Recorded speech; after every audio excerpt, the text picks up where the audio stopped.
Thank you so very much for joining us on this beautiful spring day, officially spring. I have here with me Miss Toby Poser and John Adams of the Wonder Wheel production team. So yeah, welcome guys. Thank you so much for having the time today. Actually, thank you so much for having us. Yeah, thank you. Thank you. Well, I gotta say, probably talk about this at some point in a little while, but I had the opportunity to watch the Thousand Women in Horror documentary on Shudder.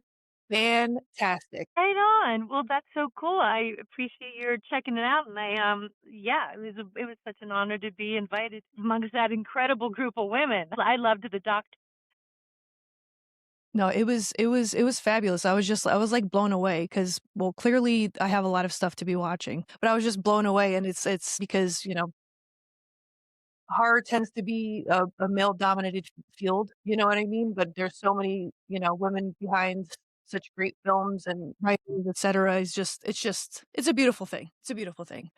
But so what I wanted to start with, and if you guys are cool with it, I had read and heard that you guys met at a punk show, and I would love to know who, if you remember, was performing that night and what that night was like for you guys. Because I'm assuming this is what, like maybe 90s. 1996.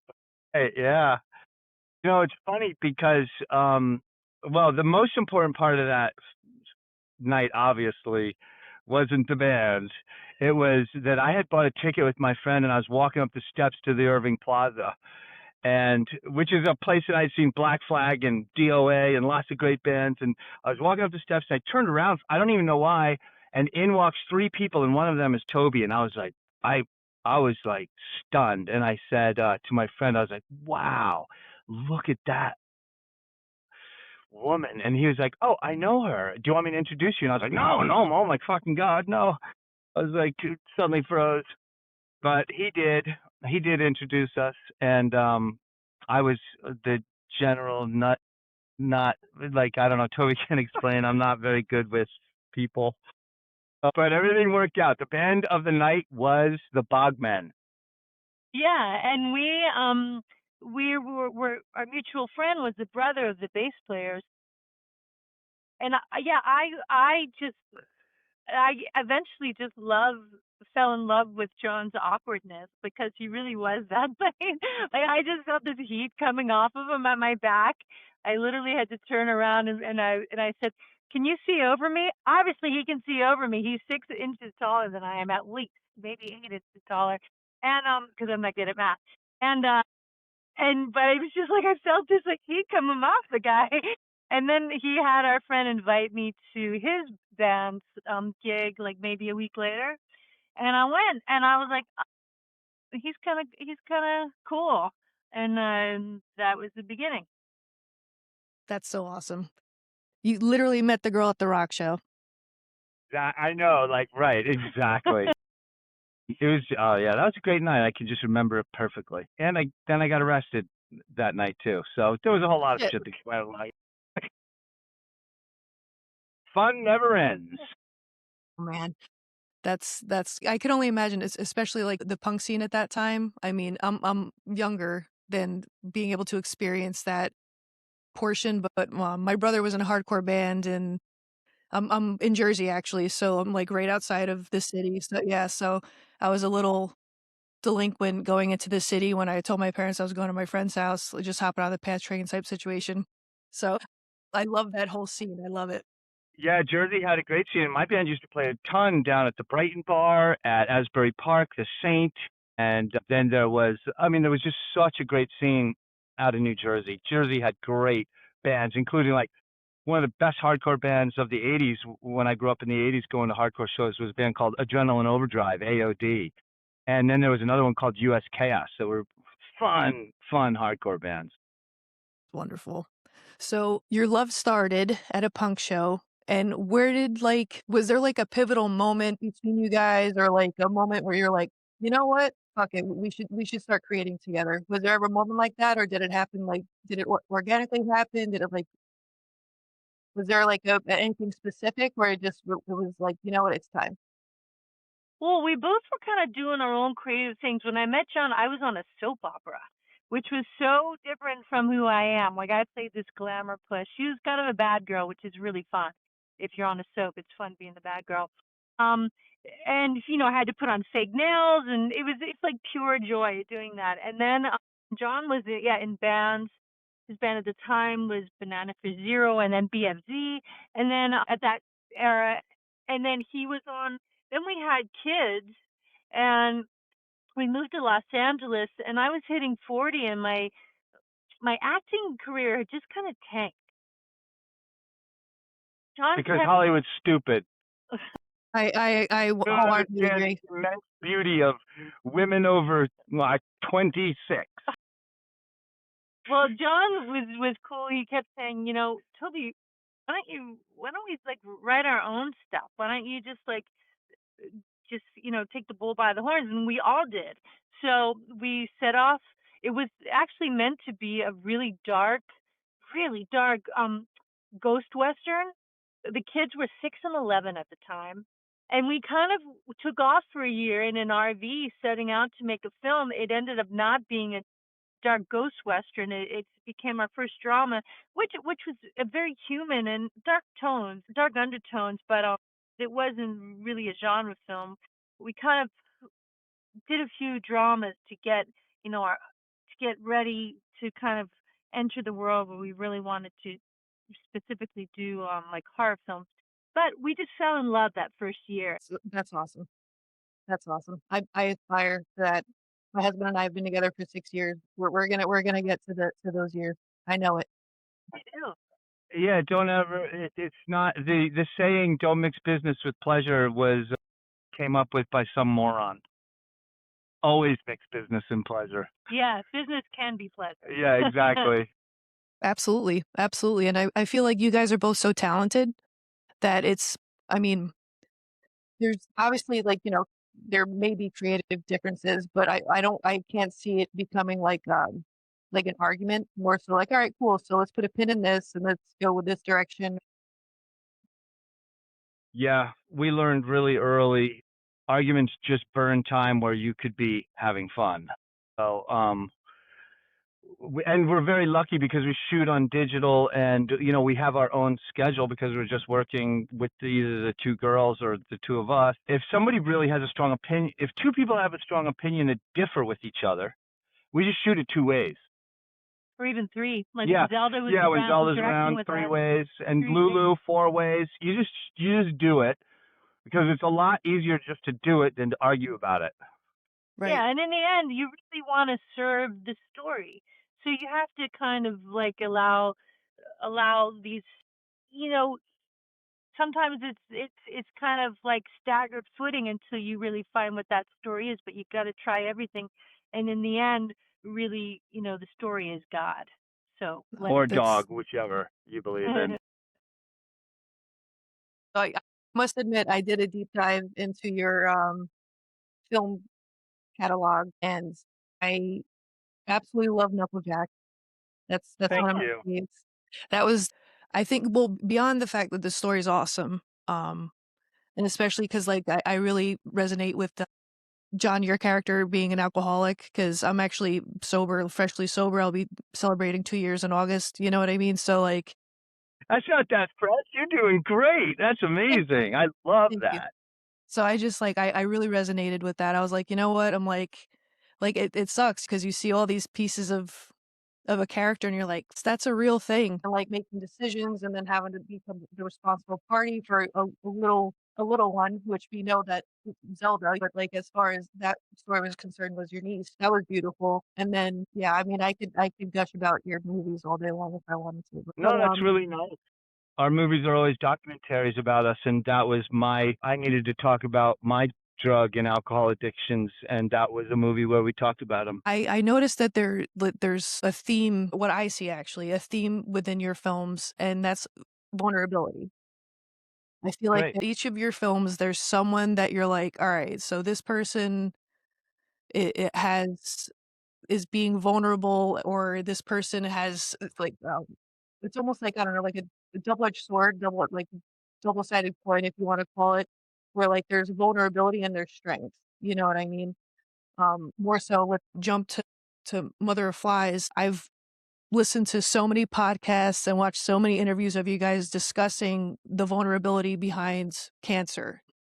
Being able to put that vulnerability of like that desperation, it's so real. My father was diagnosed with prostate cancer, and I remember him telling my sister and I, and like it was like out of the movies, like everything just slowed down. I really feel like the vulnerability of your characters and the story you're telling are so important. Like after watching Mother of Flies, I was just like, holy shit. Like there was a moment I was just like, wow.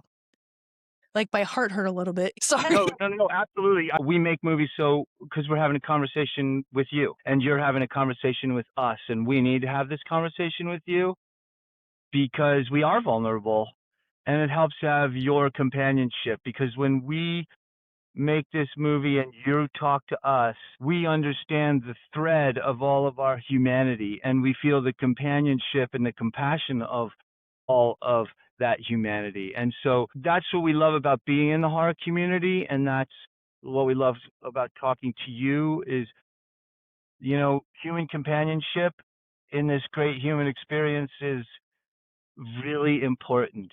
And it's so funny that the best place to find this companionship is in the horror community, and it's just like, and it just gets better and better because like now we're becoming friends with you through this conversation, and we become friends with other people.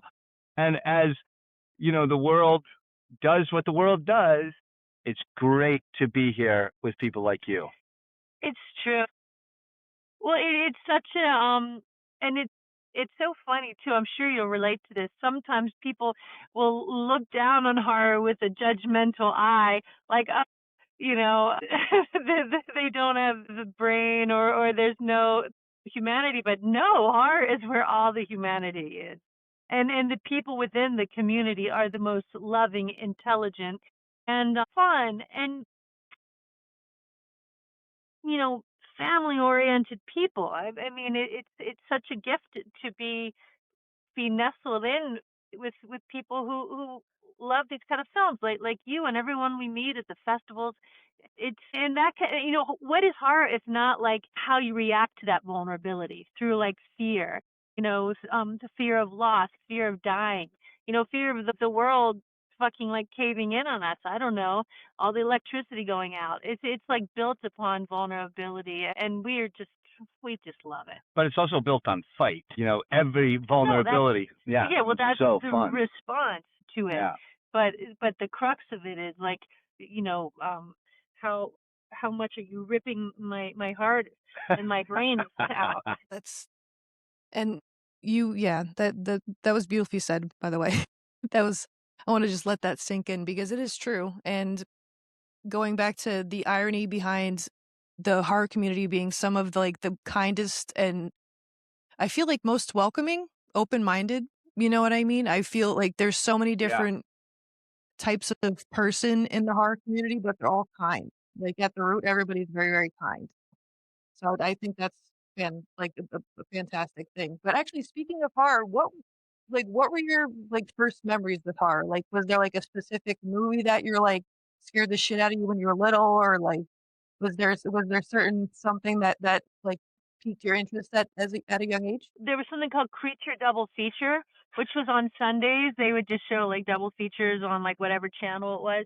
And often they were black and white. And the first one that really fucked my world up was called The Incredible Two-Headed Transplant, something like that. And it was just so warped, and it was really kind of wrong in many ways, and it just scared the hell out of me. And I wasn't allowed to watch them, so I would turn the TV on really quietly, and I would have a big spoonful of peanut butter, and I would just nurse that spoonful of peanut butter through the double features with the volume down really low. This was the 70s, and so my mom didn't know, and I just loved how scared I was. I mean, I love that it was my secret too.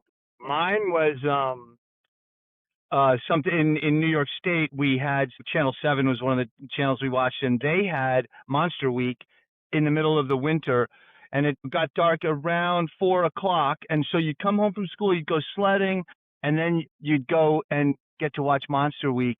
And Monster Week was great, and I loved it so much. And so that was my first introduction to looking back, it was more those were creature features. It was like King Kong, Godzilla. It was like a lot of Japanese made films, which was so cool. Oh, and like Sinbad was played on that, so it was great. That's awesome. Man, I mean, I feel like that would be so rad if they did that now. Did like more like even double features in like the local theater or something like that, just to kind of put him out there. Especially the older films, I feel like there's definitely a following. You know, like I Yeah. feel that would definitely be something.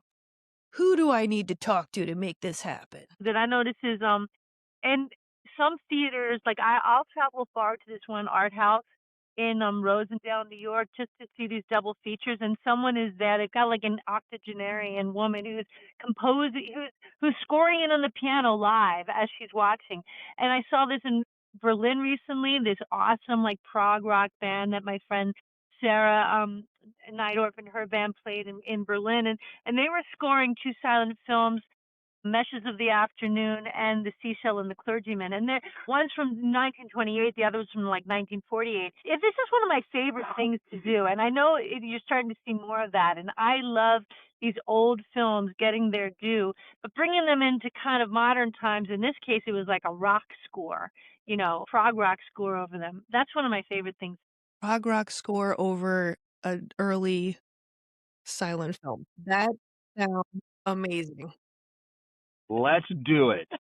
Yeah, let's go. Well, actually, speaking of scoring films and soundtracks and all that lovely stuff, so I am familiar with Hellbender musically and the film obviously, but when you are making your films, do you think about the music before or after? Like, are these songs that have already been built and said and done and everything, or do you film and you're like, you know what, this would be really rad for this scene?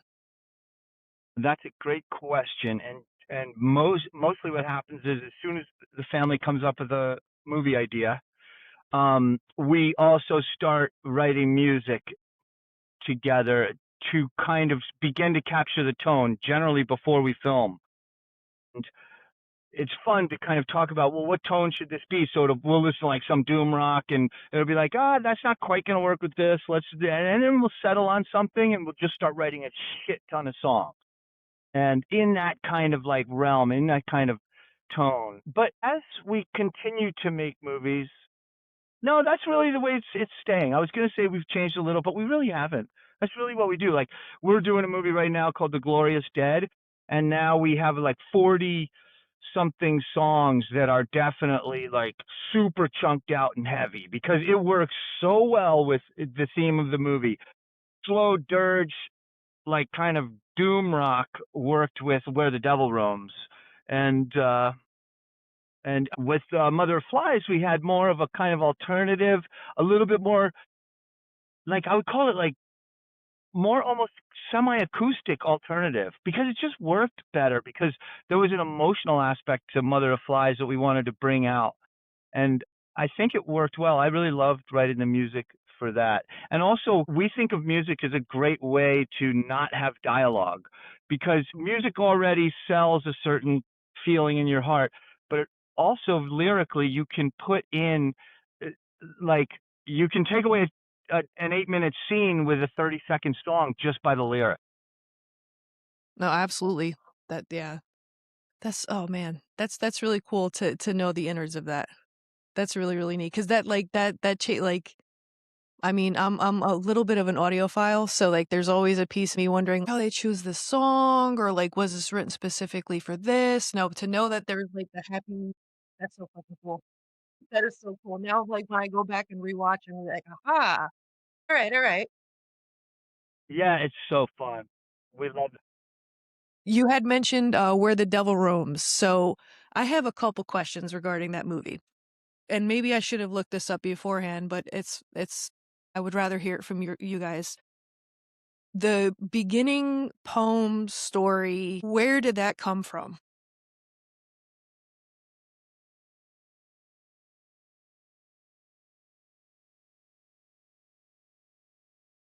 the movie was going to be sort of based upon this fallen angel Abaddon, and how that ties into this magic device. Like, what is the device that is going to help Eve keep her parents together? This kind of ancient heart. And so we had really fun then coming up with the mythology of this story that Abaddon falls from the graces of heaven and claws his way back up to earth and disguises himself as a human, as a kind of a pauper, which ties into the depression and our characters who are definitely paupers. And then he falls in love with the human, but of course she's mortal. And then we needed to figure out, well, then the magic is through the needle, so we made it that his claw gets stuck in the heart. Ashley, we had so much fun coming up with this mythology and kind of just making it our own. There probably is lore about Abaddon. We don't have a clue what it is. We just made it our own. And so then with the poems, we often have poems in our movies. The Deeper You Dig, there's ritualistic poems. Hellbender, there's a poem that Izzy says to her mom. So I love that, by the way.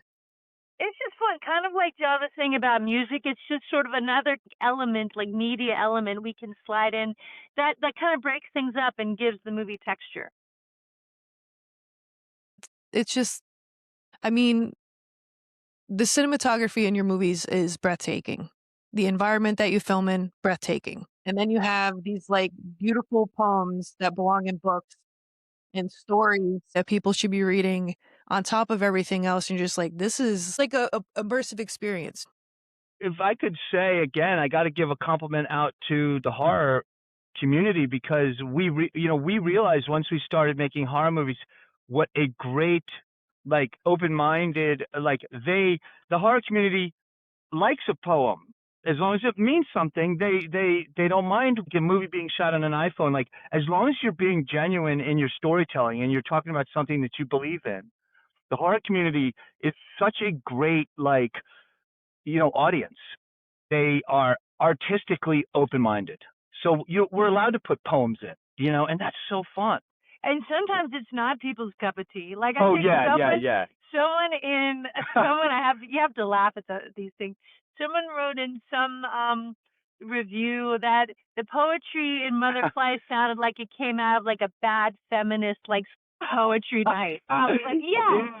I want to go to that poetry night. I'm front row. Yeah, it's great. It's great that you bringing it up, because today I did we can get some serious hatred about all of our stuff too. And you know what? It has become something that actually, in the beginning, it really hurt my feelings, but now I realize what a high compliment it is that we can make people so angry about like that. Like, oh my God, that's just so feminist, or it's like, it's kind of now a badge of honor that those are people that I don't give a flying fuck about anyway. So it's kind of like great. It's become a pretty funny thing.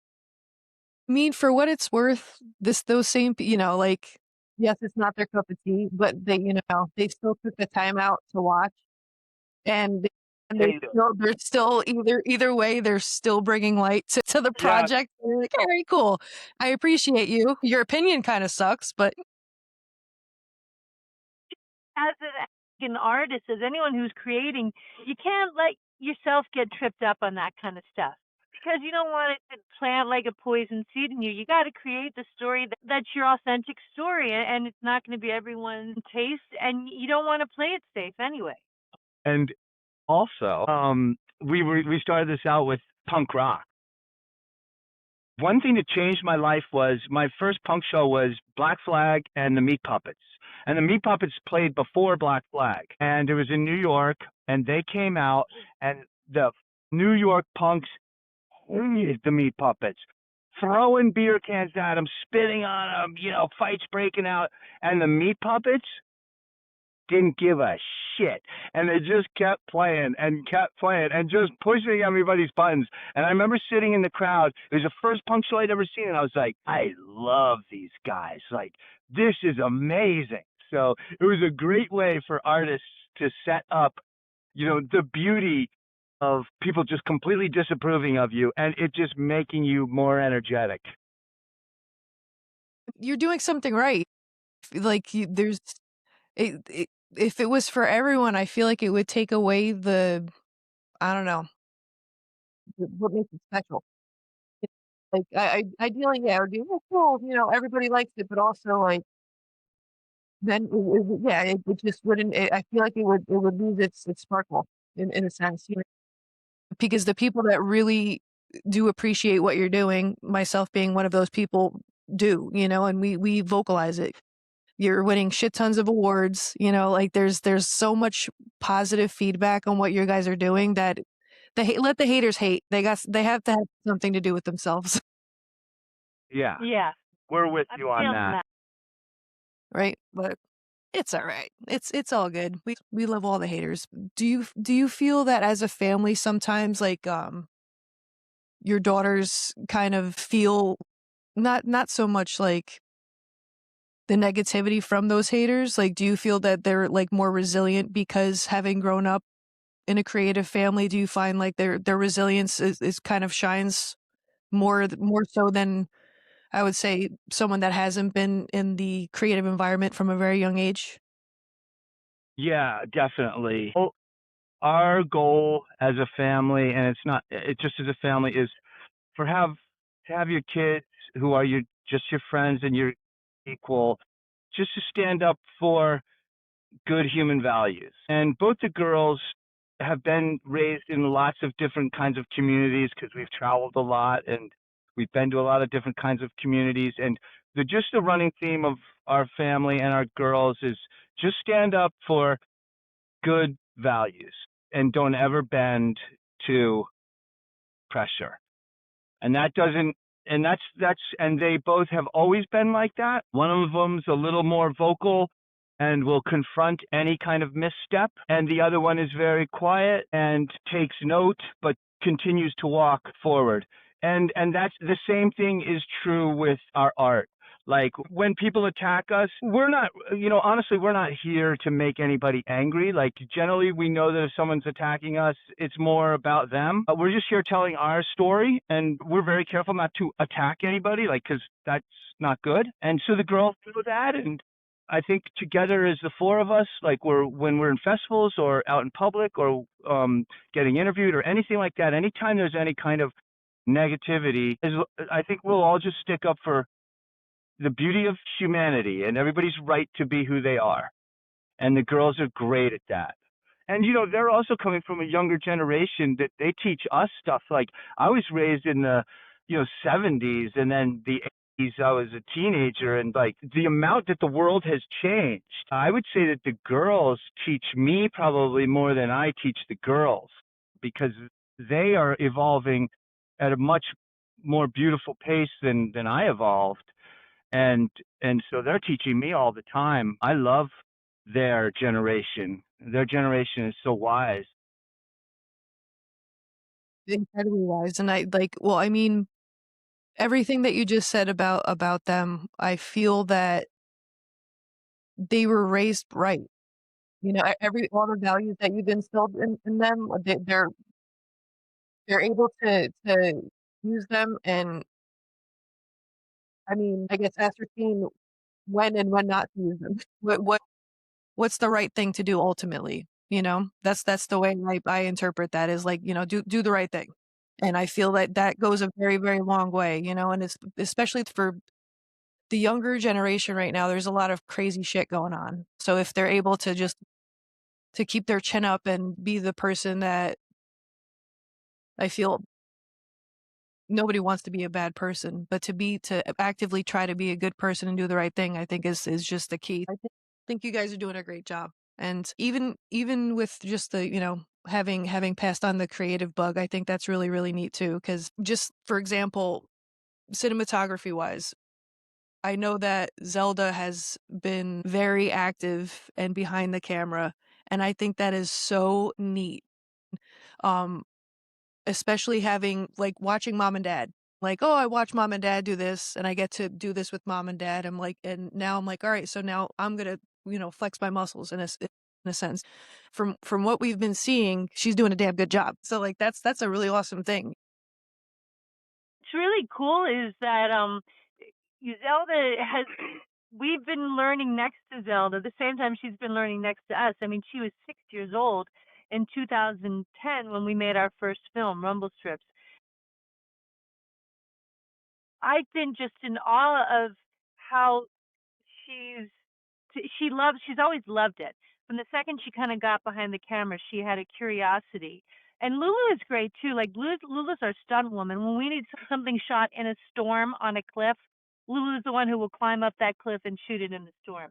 We just don't have the luxury of being around her so much because she's such a world wanderer. But Zelda, it's been such a joy watching her curiosity bloom, like not just a curiosity, but she will really go to the lengths of trying things out.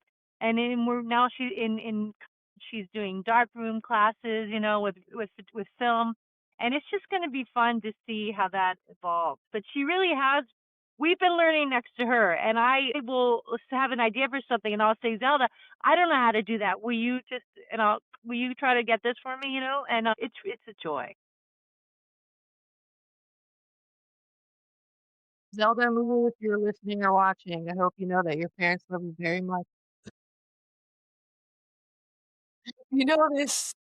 No, that's really special. I mean, that's not very many families have the opportunity to do what you guys are doing and do it well at that. So I feel like I don't know. The Addams Family legacy. I think it's pretty neat what you've already built, and I think it's just gonna continue to grow to be this like fantastical empire. The future is very bright. I'm really looking forward to watching what both the girls do. I love watching. You know, Lulu's become like really becoming super educated in the psychology, psychotherapy world, and it's so fun to talk to her because of her knowledge. And it's really fun to actually talk art with her because of her take now, because she has this different take that neither Toby nor I have. And then watching Zelda now network out and work with other people is fascinating and cool, and I get to just watch again like that generation, like what they have to say and how they like to say it. And so like Toby said, we're learning watching both of our girls here do their artistic like take on the world. Really fun. That's really special.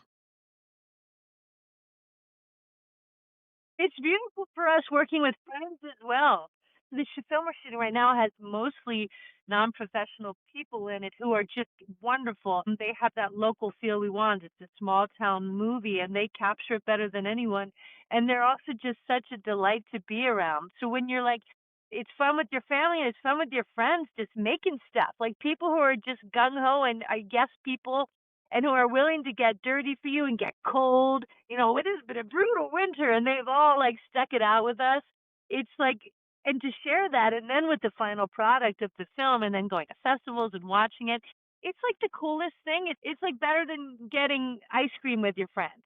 But it has the same kind of elation to it because it's like I like this. I'm hanging out. Eating ice cream with my friends. I like ice cream. It's a hot, beautiful summer day. That's how I feel on a cold winter day making movies. It's like as good as ice cream with your friends. Definitely like it sounds like a dream. Everything that you're describing sounds like a dream, like to be able to surround yourself with people that want to do things with you. And like you said, like yes, people are like, all right, fuck it, let's do it. Who cares if there's 2.5 feet of snow on the ground? Let's do it. Let's get ourselves into some shit, you know, like, and ultimately build something together. There's so many different, you know, poignant moments in your timeline that you can look back and be like, "Oh, remember when this happened?" Or "Remember when this person helped us out?" And even the small town feel, like I know the Catskills is relatively small town, like, where I live now is kind of like a mountainous area, so very small town, everybody knows each other type situation. But, like, that could be a blessing or a curse, but I feel like in your, your scenario, I feel like it's very much a blessing, and that's a really, Where really, do you really live? awesome thing. Where do you I live again? I'm in West Milford. I'm in New Jersey. We love I mean, for storytelling, it's great to be in this small community. And it also is a source of our storytelling. Like it really plays into everything because it's where we live. We know what's going on. We know the underbelly of everything. It's America. Like the movie that we're making right now is about America. And it's so easy to make a movie about small town America when you're from small town America and you know all the forces at work, but you also, like, oh, whether the forces are kind of good or bad, you actually know the the humanity of where they're coming from. Like, everything isn't black and white. Everything isn't like good and evil. And that's what makes storytelling much more interesting, is when why some bad things have happened. Now, that doesn't justify them, but it gives them more of a story arc, and it's much more fun to talk about and to analyze than just like, here comes a bad person with a knife and they represent blah, blah, blah. For us, it's much more interesting to try to figure out, why did that person become like that? Like, they didn't just, nobody's born evil. Like, we don't go for all that baloney. Something's happened. What's happening here? And we did that with Mother of Flies. Like, we wanted people to look at the witch and slowly feel that she was bad and worse and bad and worse, but really we're also giving them the information that shows why she is what she is. And in fact, she's this beautiful, loving woman that's Yes. doing everything she can to have true love. So that's what's fun about this whole thing. So if you guys, like, legacy-wise, let's say 30 years, right? What would you want your legacy to look like? Like, if you were like, if somebody was chatting at a coffee shop and they're like, "Oh, that Addams family, fill in the blank." What would you want them to say about you guys? I know what I would want them to say. Go ahead. I'll go after you. I would just want them to say, man, those guys were tiny, but they were nice. I want people to feel like we were kind people doing what they love. And there's nothing better than when people say, "Oh, they're really nice people." You know, that's equally important as the movies we make. We want to be, people to know that we are grateful to be in this. I'm grateful that you guys are in this community. Thank Oh, you. We're I'm grateful just you are. one person, so I'm sure there are many like-minded individuals, and, I see that you guys give your time to smaller creators like myself and really give an opportunity to find that human connection, and, like, the why that you were discussing before. I think the why is super important, just in general, and to have that as a class, like, whatever this is, between human beings. I think it's you guys are doing it, and I appreciate you. I do wanna just shout out a couple of things for you guys. Mother of Flies available on Shudder, of many things available on Shudder. Get your asses to the TV. Tonight's Friday, but I'm sure whenever this comes out, you have time on your hands, people, to watch some awesome horror movies. So definitely do that. And speaking of horror movies, a week from today, if I'm not mistaken, The Mortuary Assistant comes out on Shudder as well. Right.